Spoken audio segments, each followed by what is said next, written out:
Okay, so if you have any questions, send them to Mr. Fontanez because he'll be the moderator now.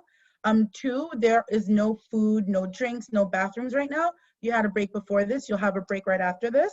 So that is the time that you use for food and bathroom.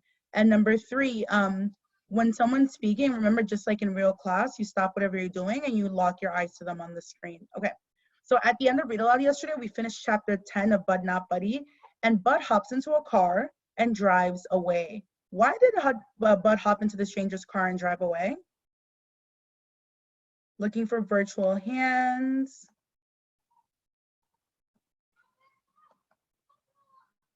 Sue? He jumped into the car and drove away because he thought the stranger was a vampire. He thought the stranger was a vampire. A beautiful tracking from James and from Marcus. And we also talked about figurative language. Why do authors include figurative language in their writing?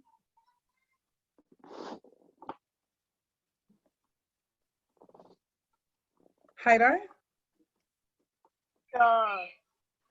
We saw a lot of figurative language on one of the pieces of figurative language were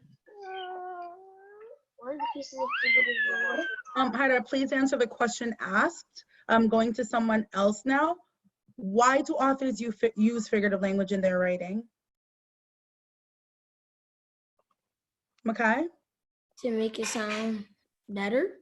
Pretty much, right? That's a very, yeah, pretty much. Authors want to communicate their ideas to you in a way that'll give you a very clear picture of their ideas. So they use figurative language like similes and metaphors, etc. Okay, today we're gonna do something a little bit different and read aloud. We're gonna take a pause in our reading and we are going to have a debate. Now, the thing that we're debating about, let me share my screen so I can pull it up for you.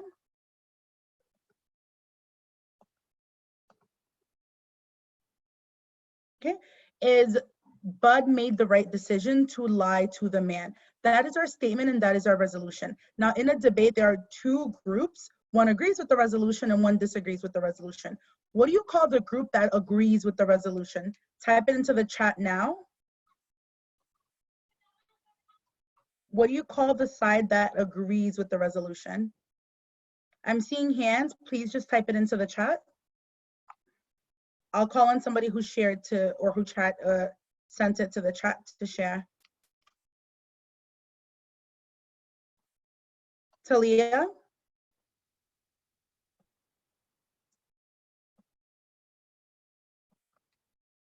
Sorry, Talia. Okay, go, Talia. Proposition group. It is the proposition. They agree with the statement. Group that agreement is the proposition group. Great. What do you call the group that disagrees with the resolution or the statement? Type it into the chat.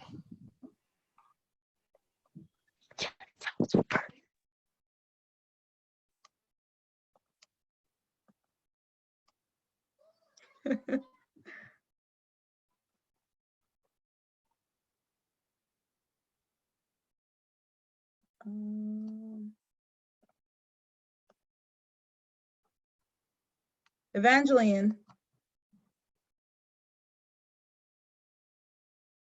Sorry, I forgot you had audio issues. Maddie? Opposition. Opposition, great. So that is what we're going to do in Read Aloud today. Later when you break up into your breakout groups, we are going to have 2 separate, or not 2, we'll have 3 separate debates. In each debate, or in each breakout room, we'll have each side. We'll have the proposition side and we'll have the opposition side. And then you'll be using evidence from the text, specifically from a few pages in chapter 10, to make a judgment. Do you think he made the right decision or no? Already, chats are off now, eyes are locked back on me. Let's quickly review the roles in a debate before we move into our breakout rooms. So the resolution declares that Bud made the correct decision when he lied to the man in the car about where he is from. Now the proposition team would be arguing, the opposition team would be disagreeing. What are the 3, what are the roles on the proposition team? And what's the job or responsibility of each of those roles?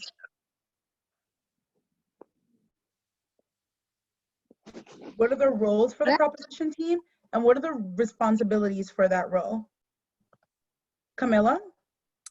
The role for that team is to give proof that it was a good idea for Bud to lie to the stranger, and the responsibility is for them is to prove with evidence and make sure that your evidence states your claim. Yeah, so you answered the part of my question about the responsibilities. Can anybody add on to Camilla? What are the 3 roles on the proposition side? I can give you the first one. First speaker, proposition constructive. What's another role and what's their job? Second.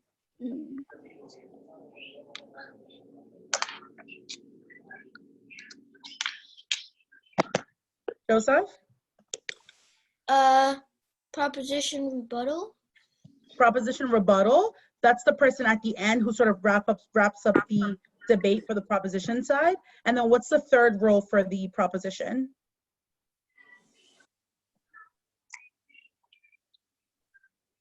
Ellie? The third role was second speaker proposition. Yeah, and the second speaker proposition is the person who can still introduce new arguments. Okay, for the sake of time, I'm gonna run through the roles for the opposition side myself. On the opposition side, we have the first speaker, opposition constructive. They state their arguments and they introduce evidence. The second speaker, opposition constructive, introduces new arguments, and then the opposition rebuttal can respond to the proposition, but they can't present any new arguments at that time. Okay, so we've gone over the roles. Just to quickly set up what we're gonna look like in our breakout rooms, all of you will be unmuted if you can handle that. You'll have the power to mute and unmute yourself. You're called on to present your part of the debate. We'll have somebody in the group that is serving each of the roles, but it'll be everybody in the group's responsibility to work together to find the best evidence to prove your argument in chapter 10. Okay, any questions?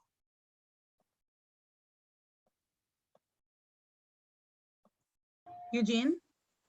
So, would it be like you said about groups, so would it be like the whole group can like respond to like In your breakout room, yes, we'll have 3 different breakout rooms and we'll have a separate debate going in each room. So group 1 will have their own debate with 2 sides, group 2 will have their own debate with 2 sides, and then the third group will do the same. Within your group, you'll work with the people in your group on your side to find the evidence.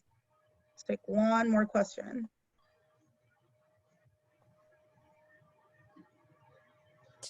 Messiah? So it's like about the so when about the proposition opposition, for example, like if we like somebody on the team, if they like for example the proposition agrees with the resolution and the opposition doesn't, well do we like write down a debate and then say it, or do we just like present it?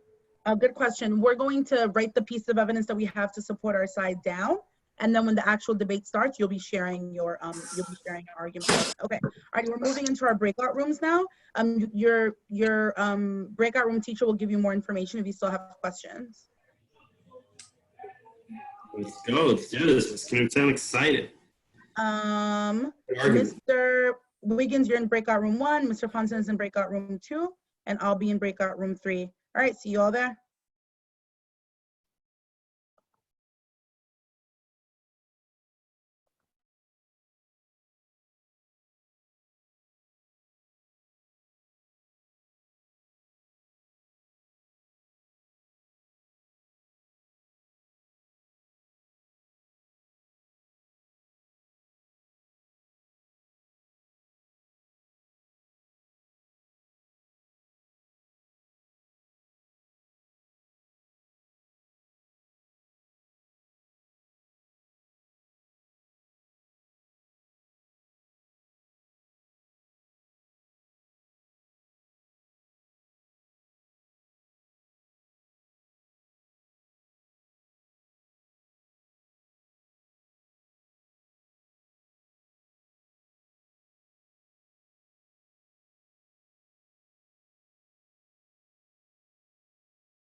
Okay, just waiting on a few friends to rejoin us before we wrap up Read Aloud.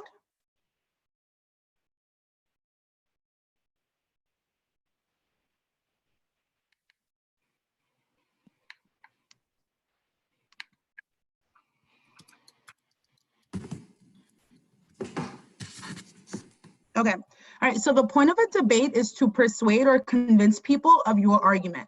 Is there anybody who changed their mind based on a strong argument that you heard from someone else? What if anyone in my group?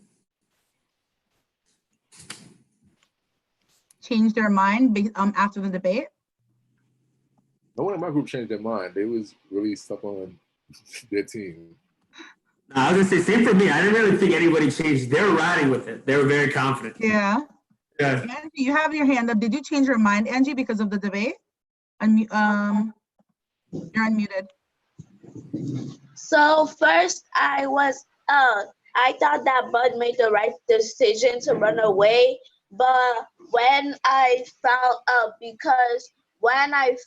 out what else could have been the reason, that's when I figured out that maybe the stranger could have been a doctor. That's why he was carrying around human blood in a box. So because doctors actually do that, and then so I thought that was the reason. So I changed my mind to be, and then I changed my mind to be in the opposition team. All right. Okay. So we are out of time for Read Aloud. Remember that good debates are always supported by evidence from good arguments are always supported by evidence from the text or true information if you're arguing about a real topic. Okay. Before we move into our reading conferences, please check the chat. If you are in Mr. Wiggins' group, he sent your code to the chat. Please write it down. If you are in my group, you already know my ID number. Meet me there in 1 minute.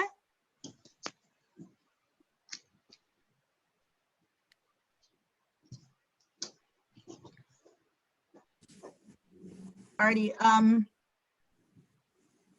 giving you a few more seconds to write down Mr. Wiggins' ID number if you need it.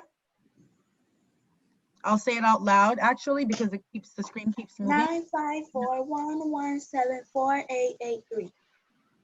Thank you, Angie. Mute. If you didn't hear Angie, 954-117-4883. That is from Mr. Wiggins' group. Alrighty, bye everybody. We'll see you in reading conferences. No, Haida, you cannot leave. Go to your reading conference unless your teacher is giving you a call. You'll have a break after that.